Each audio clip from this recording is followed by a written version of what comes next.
আল্লাহ নবীর আদর্শ কেমন ছিল একটু বলি শোনেন।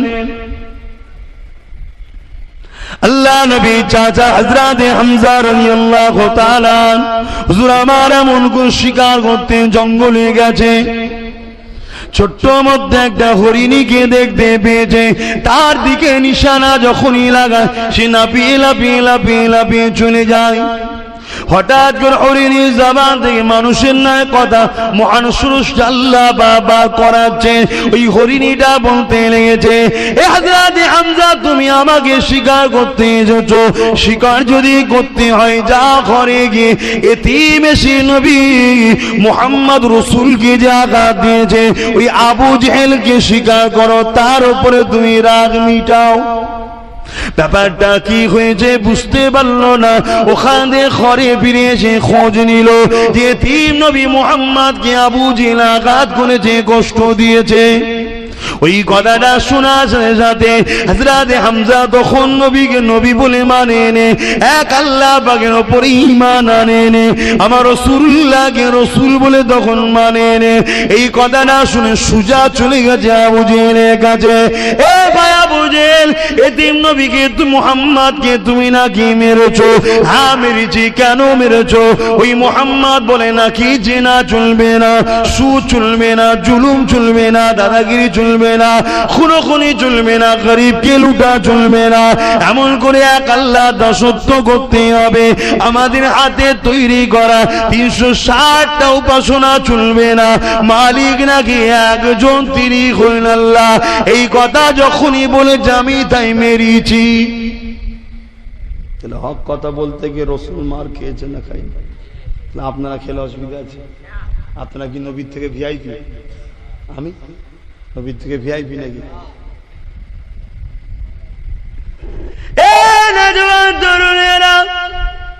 এমন সময় দেখা যায় হযরত হামজা আল্লাহ নবীর পক্ষ থেকে আবু জেহেলের মাথায় আঘাত করলো, মাথাটা ফাটিয়ে দিল। এটা ইসলামের কালচার নয়, এটা জাহিলিয়াত যুগের কালচার। যারা এক আল্লাহকে না মানত তাদের কালচার ছিল এটা। এটা আমার নবী কখনো বলে না। উপরন্তু কি হয়েছে দেখুন, হযরত হামজা যখন মেরে দিয়ে ফিরে এসেছে নবীর কাছে, মুহাম্মদ তুমি কেঁদো না, মন খারাপ করো না, তোমার আব্বা নাই আম্মা নাই তো কি হয়েছে, আমি তো রয়েছে, তোমাকে মারবে ছেড়ে দেবো এটা হতে পারে না, আমি প্রতিশোধটা নিয়ে এসেছে। আল্লাহ নবী শুনে বলছেন কি করেছেন চাচা? না আমি আবু জেহেলকে মেরেছি। আল্লাহ নবীকে বলেছিলেন চাচা আমি বড় ব্যথা আবার পেয়ে গেলাম, কেন আমি মুহাম্মদ প্রতিশোধ নিতে আসিনি, আমি মুহাম্মদকে আল্লাহ আরসালনাকা ইল্লা রাহমাতাল লিল আলামিন করে পাঠিয়েছে। আপনি কেন প্রতিশোধ নিলেন ভাইপো? তোমাকে খুশি করার জন্য তো করলাম।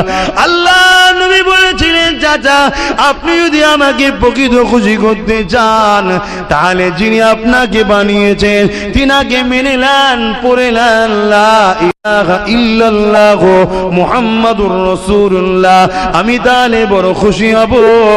সঙ্গে সঙ্গে আমার নবীর হাতে হাত দিয়ে হযরত হামজা এক আল্লাহ দাসত্ব স্বীকার করে নবীকে রাসূল বলে মেনে নিয়ে কলেমা পড়েছিলেন। এটা হচ্ছে রাসূলের আদর্শ। প্রতিশোধ লিয়া ইসলাম পছন্দ করে না। কিন্তু হ্যাঁ আর একটা কথা বলে যায় এখানে, কেন আমাদের ছেলেরা তো এমনি ওই কি বলে মুড়ির বস্তার মুখ খুলে রাখলে একদিন যেমন হয় তেমন মুড়ি টাইপের হয়ে গেছে। ওই জন্য একটু বলে দিচ্ছি, জান বাঁচানো কিন্তু ফরজ। সন্ত্রাসকে ইসলাম কখনো মাফ করে না, এটা মাথায় রাখবেন। সন্ত্রাসকে ইসলাম কখনো মাফ করেন। হ্যাঁ যদি সে ক্ষমা চেয়ে পরিবর্তন হতে চেয়েছে ইসলাম তাকে দায়িত্ব নিয়ে তার জায়গায় পৌঁছে দিবার কথা বলেছে। জোরে বলুন সুবহানাল্লাহ। কিন্তু তোমায় কেউ যদি আঘাত করতে আসে জান বাঁচাবার জন্য তুমি প্রতিরোধ করতেও, প্রতিরোধ করতে গিয়ে যদি বদর হয়ে যায় কিছু করার নাই, ওটা শরিয়াতে জায়েজ। জোরে বলুন সুবহানাল্লাহ। কেন বদরটা রাসূল করেনি, আবু জেহেল 1000-এর উপর সৈন্য নিয়ে আগিয়ে এসেছিল জুলুম করতে, হত্যা করতে, নির্যাতন করতে, প্রতিরোধ করতে গিয়েছিলেন রাসূল। কেন? মা বেটিদের ইজ্জত বাঁচাতে হবে, সেটা একটা আকার নিয়েছিল বিশাল। এটা শরীয়তে জায়েজ। জোরে বলুন সুবহানাল্লাহ। দরুদ শরীফ আল্লাহুম্মা সাল্লি আলা সাইয়্যিদিনা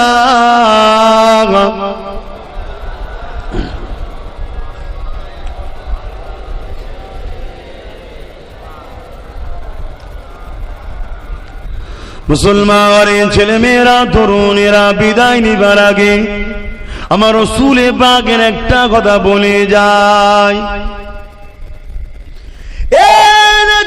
তরুণেরা, অবশ্যই কুরবানির মাস চলছে। আল্লাহ নবী নিজেও কুরবানি দিয়েছেন। নবী আমার মিনাতে গেলেন, নবী আমার কুরবানি দিলেন নিজের পক্ষ থেকে, নবী আমার পরিবারের পক্ষ থেকে। আর একটা পশুকে নিয়ে কুরবানি দিবার সময় বলতে লাগলেন, আল্লাহ এই জমিনের উপরে আমার অনেক উম্মতি আসবে, যারা কুরবানি দিবার সামর্থ্য হবে না, আল্লাহ আমি মুহাম্মদ তাদের পক্ষ থেকে কুরবানি দিয়ে দিলাম। কত ভালোবাসা আমাদেরকে। তরুণেরা, এ নবী পাকের প্রেমিকেরা, সেই নবীকে ভালোবাসো, সেই নবীর কথা মেনে চলো, সেই নবীকে মডেল বানান, সেই নবীর দিকে আগে আসুন, যিনি তামাম জিন্দগিটা তোমার আমার জন্য আল্লাহ পাকের কাছে কেঁদেছে, তিনি তামাম জীবনটা তোমার আমার নাজাতের জন্য আল্লাহ পাকের কাছে কেঁদেছে।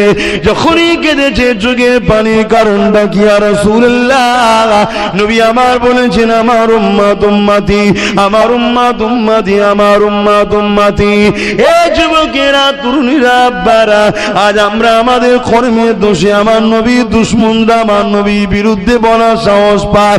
আজ আমাদের গাফলতির জন্য আমার নবীর দুশমনেরা আমার নবীর বিরুদ্ধে কথা বলতে সাহস পায়।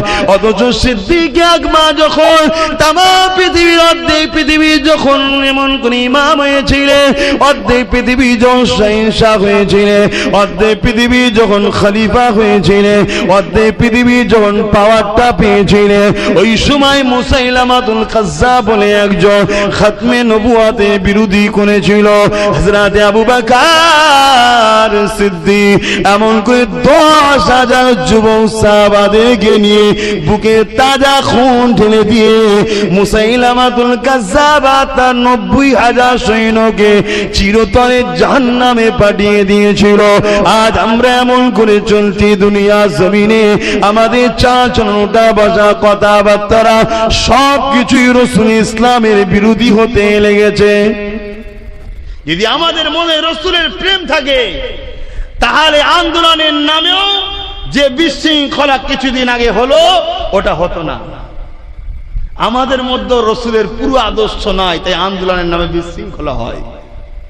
কেন? আমার রাসূল শিখিয়েছে, লা ইয়ারহামুল্লাহু মান লা ইয়ারহামুন নাস, যে মানুষের উপরে দয়া করে না, মহান স্রষ্টার দয়া সে পাবে না। মানুষ, আপনি যখন কোন জায়গায় রোড বন্ধ করে বসে থাকেন, ওই রাস্তার উপরে হাজারো ছোট্ট ছোট্ট বাচ্চাকে তার মা কোলে করে গরমে বসে আছে। ওই রাস্তাতে হাজারো বুড়ো বুড়ি, বৃদ্ধা মহিলা বা বয়স্ক বাপকে নিয়ে তার সন্তানরা ডাক্তার দেখাতে বেরিয়েছিল, বা কোনো প্রয়োজনে বা মেয়ের বাড়ি বা ঘরে ফিরছিল, তারা অপেক্ষা করে গরমে বসে আছে। এটা আমার রাসূলের জন্য আন্দোলন হতে পারে না। এই আন্দোলনের পিছনেও ষড়যন্ত্র আছে, ষড়যন্ত্র বলতে গেলেই তো সমস্যা। কিন্তু আপনাদের ঘরে এতটুকু বলবো, পরিবর্তন হন। কোন ইমাম আমাদের দলিল নয়, কোন পীর সাহেব, পীরজাদা, মুফতি, মাওলানা আমাদের দলিল নয়। আমাদের দলিল হলো মুহাম্মদ রাসূল আমিনাল লাল। জোরে বলুন সুবহানাল্লাহ। অতএব আন্দোলন করতে হবে, দুনিয়াদারি করতে হবে, রাসূল যেভাবে করতে বলেছে। দোষ করবে আব্বাস সিদ্দিক আর গাল খাওয়াবেন অন্যজনকে, না, এটা আমার রাসূলের আদর্শ নয়। কারণ আল্লাহ পাক কারো মুখাপেক্ষী নয়।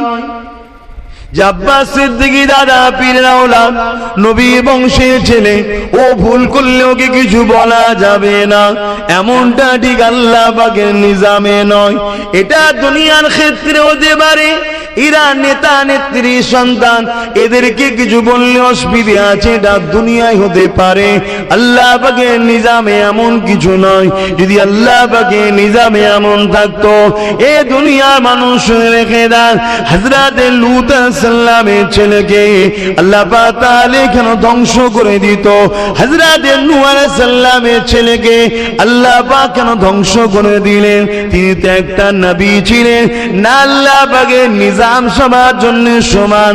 তবে হ্যাঁ, যদি কেউ অন্যায় করার পরে আল্লাহ পাকের ক্ষমাটা চেয়ে নেয়, মাথাটা নত করে দেয়, নিজের ভুলের জন্য অনুতপ্ত হয়, আল্লাহ অন্যায় করে ফেলেছি, আল্লাহ ভুল করে ফেলেছি, খাতা হয়ে গেছে, আল্লাহ আল্লাহ হালকা বয়সে গান শুনে ফেলেছি, আল্লাহ হালকা বয়সে জেনা করে ফেলেছি, আল্লাহ হালকা বয়সে সারা পান করে ফেলেছি, আল্লাহ হালকা বয়সে রক্তের গরমে এমন এমন করে পাপ কাজগুলো করে ফেলেছি।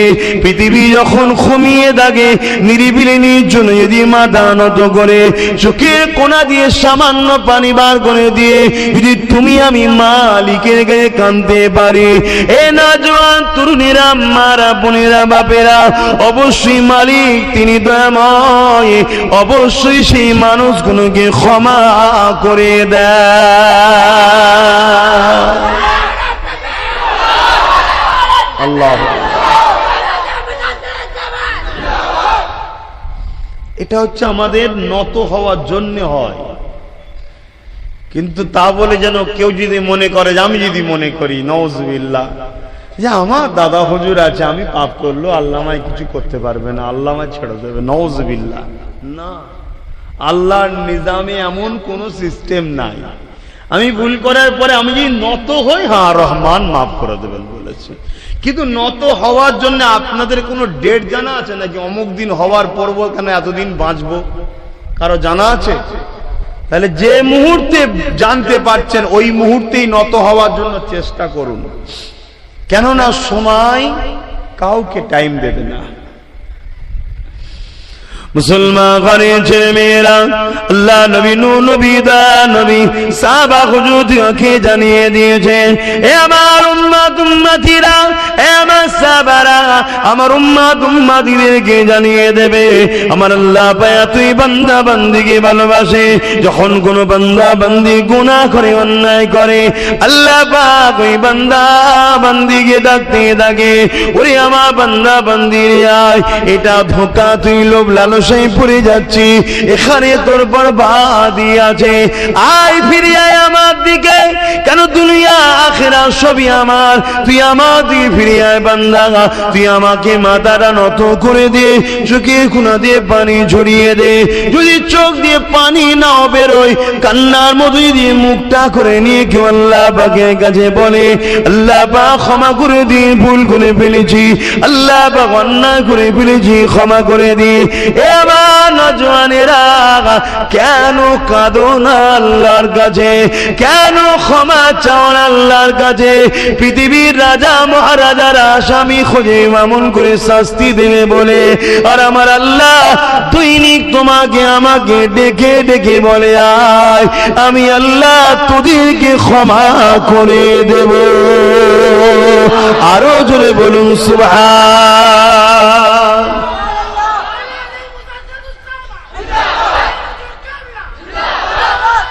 আল্লাহ, কেন আমার ভাইয়েরা কাঁদো না? আল্লাহর কাছে কাঁদবে যারা, কাঁদো অবশ্যই তারা ভালো। ভুল মানুষের হয়, তাই তো আল্লাহ বলেছেন যে আমি তোদেরকে মাফ করব। যদি ভুল না আমরা করতাম তাহলে মাফটা কে করবেন? কিন্তু যারা কাঁদে না, আল্লাহর কাছে ক্ষমা চাই না, আফসোস তাদের জন্য। চেষ্টা করো, যদি কান্নার মতো চোখ দিয়ে পানি নাও আসে, কান্নার মতো মুখ করো, নিরিবিলি নির্জুমে তাহাজ্জুদের নামাজ পড়ে কখনো কখনো কাঁদো, বা ঈশার নামাজ পড়ে সবাই ঘুমিয়ে বলল, সবাই মসজিদ থেকে বাইর হয়ে যাক, তুমি একটু লেটে বাইর হও, বা ঘরে এসে নফল সুন্নাত পড়া বেশি সওয়াব। মসজিদের থেকে ঘরে নফল সুন্নাত পড়লে বেশি সওয়াব। কেন ঘরকেও নামাজের আবাদ করতে হয়, কিন্তু ফরজ নামাজ মসজিদে জামাতের সঙ্গে পড়লে একা পড়ার থেকে 27 গুণ সওয়াব বেশি। জোরে বলুন সুবহানাল্লাহ। আখেরি জামানা ভাই, দাজ্জালের ফিতনা শুরু হয়ে গেছে। আল্লাহ নবী বলেছে দুনিয়ায় সব থেকে ভয়ানক ফিতনা হলো দাজ্জালের ফিতনা। সব থেকে ভয়ানক ফিতনা দাজ্জালের, সেই ফিতনা শুরু হয়ে গেছে। ইমানদাররা তারা তাদের বাচ্চাদের ঘরে, তাদের মেয়েদের ঘরে জাহান্নাম থেকে বাঁচাতে পারবে না, রুখে রাখতে পারবে না। এমন একটা ফিতনার সময় এসে গেছে, হাজারো চেষ্টা করার পরও তারা জাহান্নামের দিকে চলে যাবে। তো সেই একটা সময় যখন তোমরা একটা মাহফিলে জমায়েত হয়েছে, তার লক্ষণটা ভালো, খারাপ না। একটু মন দিয়ে শোনো, দুটো আল্লাহর কথা শুনে যদি দিলটাতেও তোমাদের ভেতরে ভেতরে একটু মহব্বত টান হয়, আমার জানার দরকার নেই, আমাকে দেখানোরও দরকার নেই, সব তিনি সব দেখছে, সব জানছে, তোমার মনের মধ্যে কি হচ্ছে সব তিনি জানেন, আমার মনের মধ্যে কি হচ্ছে সব তিনি জানেন। তিনি যদি খুশি হয়ে যায় তা আবার কে তোমায় রুখবে? সব তো তিনার। আহা, তবে হ্যাঁ, আলেমদের সঙ্গে থাকলে লাভ আছে, কেননা আলেমরা হলো নবীদের ওয়ারিস। আল উলামা ওয়ারাসাতুল আম্বিয়া।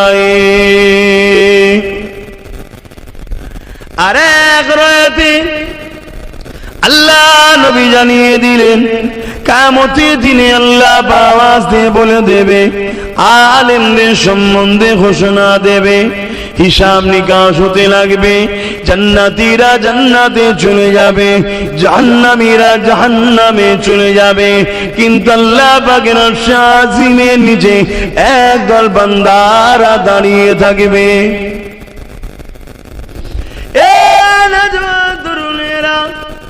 আল্লাহ পাক ওই সময় ফেরেশতারা জিজ্ঞাসা করতে লাগবে, আল্লাহ পাকে বান্দারা তোমাদের কি হিসাব নিকাশ হয়নি? তারা বলতে লাগবে, হিসাব নিকাশ হয়ে গেছে, এখানে তাহলে কেন দাঁড়িয়ে আছো? ওই সময় তারা বলতে লাগবে, আল্লাহ পাক একটা ওয়াদা করেছিলেন, ওই ওয়াদার কিছু কাজ বাকি আছে। এ আল্লাহ পাকে বান্দারে তোমাদের কি হিসাব নিকাশ হয়নি? হ্যাঁ হয়ে গেছে। কোথায় ঠিকানা? আল্লাহ দয়া করে জান্নাত দিয়েছে, তাহলে জান্নাতে না গিয়ে কেন দাঁড়িয়ে আছো? আলেম বান্দারা বলতে লাগবে, আমরা তো জান্নাতে যাব না। ফেরেশতারা বলতে লাগবে, তাহলে কি তোমরা জাহান্নামে যাবে? আলেম তো তারা, কোন আলেমের কথা বলছি? আল্লাহ যারা কাউকে ভয় করে না, ডর করে না, আল্লাহ যারা কখনো কাউকে খৌফ করে না, তাদের কথা বলছি। ওই সময় ফেরেশতারা যখন বলবে, আলেমরা বলবে, হ্যাঁ তাহলে নিয়ে চলো। ফেরেশতারা যখন এমন কথা কাটাকাটি হতে লাগবে, তাদেরকে জাহান্নামের দিকে নিয়ে যেতে লাগবে। ওই সময় জাহান্নাম চিৎকার দিয়ে বলতে লাগবে, ও আমার আল্লাহ পাক, কাদেরকে আমাদের কাছে নিয়ে আসা হচ্ছে? যাদের হৃদয়ে আপনার মহব্বতের আগুন জ্বলছে, এরা যদি জাহান্নামের মধ্যে আসে, এদের অন্তরে যে মহব্বতের আগুন জ্বলছে, ওই আগুনে আমি জাহান্নাম পুড়ে যাব। আল্লাহ পাক ওই সময় ফেরেশতাদের বলতে লাগবে, ওরে আমার ফেরেশতারে, কেন ওনাদেরকে নিয়ে যাও? কি হয়েছে, কি কথা, কেন তোমরা নিয়ে যেতে লেগেছো? ওদেরকে জিজ্ঞাসা করো, কেন জান্নাত যেতে চাইনে? ওই সময় আলেমরা বলতে লাগবে, আল্লাহ পাক আমাদেরকে দুনিয়ার জমিনে এক শ্রেণীর মানুষ ভালোবেসেছিল, মহব্বত করেছিল। আমরা যেখানে নসিহত করতাম সেখানে গিয়ে তারা বসে যেত, আমাদেরকে তারা পিয়ার করত, আমাদেরকে তারা উজুর পানি দিয়ে দিত, আমাদেরকে তারা দস্তখান বিছিয়ে দিত। গল্প বলছেন, হাদিস শোনাচ্ছি, শুনে রেখে দেন। আমাদেরকে তারা প্রেম করত, ভালোবাসত, কেননা তাদেরকে আপনার বাণী শোনাতাম, আপনার নবীর কথা শোনাতাম। এক কথায় আমি আপনাকে আল্লাহকে ভালোবাসত, আপনার হাবিবকে ভালোবাসত, এই জন্য তারা আমাদেরকে ভালোবাসত। ওই সময় আল্লাহ পাকের আলেম বান্দারা বলতে লাগবে, ও আল্লাহ পাক, আজকে তাদের মধ্যে থেকে একদল লোক জাহান্নামী হয়ে গেছে। আপনি বলেছিলেন দুনিয়ায় যে যাকে ভালোবাসবে তার সঙ্গে জান্নাতে যাবে। আল্লাহ যতক্ষণ পর্যন্ত না তাদেরকে আমাদের সাথী বানানো হয়, আমরা তারা ছাড়া কখনো জান্নাতে যাব না। আল্লাহ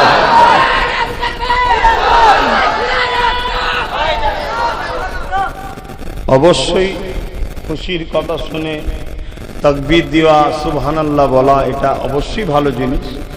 সময় দিকে খেয়াল রেখে একটু বলতে দেন। আল্লাহ পাকের আলেম বান্দাদের এই কথা শুনে আল্লাহ বলবে, ফারিস্তা ওরা সত্য বলছে, আমি তো ওয়াদা করেছিলাম দুনিয়ায় যে যাকে ভালোবাসবে তার সঙ্গে থাকবে। আজ আমার আলেম বান্দাদেরকে যারা ভালোবেসেছিল, ভালোবাসাটা কার জন্য হয়? আল্লাহর জন্যে। তাহলে অবশ্যই তারা কেন তাদের সঙ্গে যাবে না? যাও ওই আলেমগুলোকে নিয়ে যাও, আলেমদের সঙ্গে উঠা বসা করবেন। তবে এটা কোন আলেম? এক কথায় আল্লাহর কুদরতি দরবারে যারা আলেম, তারা এলেম শিক্ষা অর্জন করলেই তো দুনিয়ার লোক আলেম বলে। কোরআন হাদিসের জ্ঞান থাকলে আলেম বলে না। কোরআন হাদিসের জ্ঞান থাকলে দুনিয়ার মানুষের কাছে আলেম হওয়া যায়, আল্লাহর কাছে আলেম হওয়া যায় না। আল্লাহর কাছে আলেম হলো সেই বান্দাটা যে কোরআন হাদিস এবং সবকিছু তার উদ্দেশ্য থাকবে আল্লাহ। সোহবতে যারা বসবে, তাদেরকে পিয়ার করবে, তাদেরকে ভালোবাসবে, আল্লাহ তাদের সাথে তাদেরকে হাসর নাসর করবে। আমার বলতে বাধা নাই, আলহামদুলিল্লাহ। আমার 5 হুজুর পীর কেবলা ইনশাআল্লাহ আমার ঈমান বলছে তারা এই ধরনেরই আল্লাহ ওয়ালা আলেম ছিলেন। জোরে বলুন সুবহানাল্লাহ। আমরা হতে পেরেছি কি জানি না, তবে দোয়া করুন আল্লাহ যেন আমাদের ঘরেও হওয়ার তৌফিক দেন। বলুন আল্লাহুম্মা আমিন। বুঝতে হবে, আবেগে ভাসলে হবে না, বুঝতে হবে, মানার মতো মানতে হবে। আর তাদের উদ্দেশ্য একটাই থাকবে আলেমদের, যে আল্লাহর বান্দাগুলোকে, আল্লাহর দাস দাসীগুলোকে আল্লাহ চিনানো, রসুল চিনানো, আল্লাহর রাস্তা দেখানো, রসুলের রাস্তা দেখানো। এবারে আপনাদের কারো কারো মনে ডাউট হতে পারে, তাহলে ব্যবসার বিষয়ে কি আলেমরা বলবে? অবশ্যই আলেমরা বলবে। আপনার সংসার বিষয়ে আলেমরা বলবে, আপনার লাইফের প্রত্যেকটা বিষয়ে আলেমরা বলবে। কেন? রাসূলে পাক সাল্লাল্লাহু আলাইহি ওয়াসাল্লাম হলেন প্রতিটা বিষয়ের জন্য মডেল। জোরে বলুন সুবহানাল্লাহ। তবে তাদের মত বলবে না, তারা রাসূলের কথাটাকে বলবে। আজও সমাজে বহুত আলেম আছে, দেখুন তারা আল্লাহর জন্য কথা বলে না। দেখুন আপনারা তাকালে বুঝতে পারবেন, তাদের কথার মধ্যে একই মুখে দুরকম কথা পাওয়া যায়। এর ভুল দেখলে অত্যাচার করে, ওর ভুল দেখলে কিছু বলে না, একই ভুল। এই সমাজে বহুত আলেম এমন রয়েছে, বহুত ইমাম উলামা এমন রয়েছে। আর আল্লাহর জন্য যারা কথা বলবে, তারা সবাইয়ের জন্য ওপেন কথা বলবে। তাতে নিজের পরিবারের আপনজনও যদি বেজার হয়ে যায়, তাতে কিছু যায় আসে না তাদের। যুবক, এখানে অনেক মানুষ আছে, কাউকে আল্লাহ পছন্দ করেনি, তোমাকে আল্লাহ পছন্দ করেছে। নবীর মাহফিলে আসা, রাত জাগছো, বসে আছো, এটা তোমার জন্য একটা সৌভাগ্য, ঠিক না বেটি? এখানে অনেক মানুষ আছে ইসলামের জন্য কথা বলবে, এটা আল্লাহ পছন্দ করেনি, তোমার মুখ দিয়ে আল্লাহ পছন্দ করেছে হকের কথা বলা। আর তুমি বলতে গিয়ে মিথ্যা কেস খেয়েছো। তোমার তো খুশি হওয়া দরকার, গর্ব করা দরকার। চল 2-1 বছরের তো ব্যাপার, এই তো জিন্দেগি। আল্লাহ হয়তো আমাকেই পছন্দ করেছেন, তার দিনের জন্য বলতে গিয়ে আমি বিপদে পড়েছি, তার দিনের জন্য কাজ করতে গিয়ে আমার উপরে চাপ এসেছে, তার দিনের জন্য কথা বলতে গিয়ে, রসুলের হয়ে কথা বলতে গিয়ে, আন্দোলন করতে গিয়ে, রসুলের হয়ে প্রতিবাদ করতে গিয়ে আজ আমার নামে কেস হয়েছে, খুশিও আদায় করা দরকার। তো চলো, আল্লাহ যদি রোজ লাতি জুতো খেয়ে জান্নাত দেয়, তো লাতি জুতো খেয়ে জান্নাত যেতে রাজি নয়। হিসাবটাকে এইভাবে নাও। যদি তোমার মাকসাদটা হয় আল্লাহর জন্য, তাহলে তোমার কোন কাজে বাধা হলে জানবে তোমার পরীক্ষা ছাড়া অন্য কিছু নয়। তোমার মাকসাদটার উপরে সবচেয়ে বড় জিনিস, তোমার মাকসাদটা কি। তোমার মাকসাদ যদি খারাপ হয়, তোমার যদি হাজারো রাস্তা খুলে যায়, জানবে আমার আল্লাহ তোমাকে হয়তো দুনিয়াতেই সব দিয়ে দিচ্ছে, আখেরাত জিরো করছে। অনেক জায়গায় বলেছিলাম, আপনারাও শুনেছেন কি জানি না, তারপরেও বোঝাবার জন্য একটা ছোট্ট কথা বলছি, বাস্তবিক কথা এটা। এক ব্যক্তি কোনো কারণে ফজরের নামাজ বিনা উজুতে একদিন পড়েছে, পড়ার পরে তার মনটাই সারাদিন বড় চিন্তা, যে বিনা উজুতে নামাজ পড়ে ফেললাম, হয়তো আমি আযাবের শিকার হয়ে যাব, আমি বিপদে পড়ে যাব, আমার কোনো ক্ষতি হবে। সন্ধ্যা হয়ে গেছে, রাত হয়ে গেছে, ঘুমিয়ে পড়েছে, কোনো ক্ষতি হয়নি। ওই রাত্রিরে সংসার জীবনে ওই রাত্রে ঘুমিয়ে পড়েছে, কোনো ক্ষতি হয়নি। পরের দিন উঠেছে, ইচ্ছা করে সেদিন আবার উজু করেন। শুনছেন, প্রথম দিনে উজু করার পরিস্থিতি ছিল না, প্রেস্টিজ ম্যাটারের ব্যাপার ছিল, দাঁড়িয়ে গেছে, নামাজ পড়ে নিয়েছে, কিন্তু ইচ্ছা করে সেটা নয়, এটা নাচারে হয়েছে। কিন্তু আজকে আবার সে ইচ্ছা করে করেছে, করার পরে ভাবছে না, কালকে না হয় অন্য একটা ব্যাপার ছিল, আজকে তো ইচ্ছা করে ফেলেছে, আর রেহাই আমার নাই। আজকেও সারাদিন গেছে বড় ভয়ে ভয়ে টেনশনে কাটছে, কখন না আসমান থেকে কিছু এসে আমার উপরে আযাব হয়, কিছু ক্ষতি না হয়ে যায়, এই না আমার শরীরে কোনো প্যারালাইসিস হয়ে পড়ে যায়, নানা রকম টেনশন। রাত হয়েছে, আবার ঈশান নামাজ পড়ে ঘুমিয়ে পড়েছে, কিন্তু দেখছে কই তো কিছু হলো না। তো পরের দিন ওই রাত্রিরে পরিবারের কাছে গিয়েছিল, গোসল ফরজ হয়েছিল, বাকিটা সব বুঝতে পেরে গেছেন, গোসল না করেই নামাজ পড়েছে। এবারে ভাবছে আমার আর রেহাই না, কেন এটা তো সব থেকে বড় পাপ হয়ে গেছে। সারাদিন ঘুরলো, কিছুই হয়নি। শুনছো যুবক, তোমার আমার লাইফেও ঘটে, তুমি আমি ভাবছি তো কই কিছু হচ্ছে না, তো আমার তো আরো বেড়ে যাচ্ছে না। কি হচ্ছে শোনো, কি হচ্ছে শোনো, ওই নামাজিটার উপরে যত ঝড়ঝাপটা হয়, তো এই জন্যই তো আমি নামাজ পড়িনি। ওর উপরে ঝড়ঝাপটা কতদিন, 10 বছর, 20 বছর, 50 বছর, তাইতো নাকি?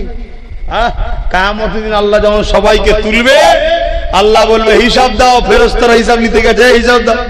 একদল গরিব বলবে হিসাব কিসের, হিসাব কিসের, দুনিয়ায় তো আল্লাহ মালই দেয়নি, সব জায়গায় ঠোকরি খেয়েছি, কেউ পাত্তা দিত না, কেউ ভালোবাসতো না, যেখানে রব তাড়িয়ে দিত, কেউ গুরুত্ব দিত না, দুনিয়া কি জিনিস সেটাই বুঝতে পারিনি, হিসাব কিসের আবার?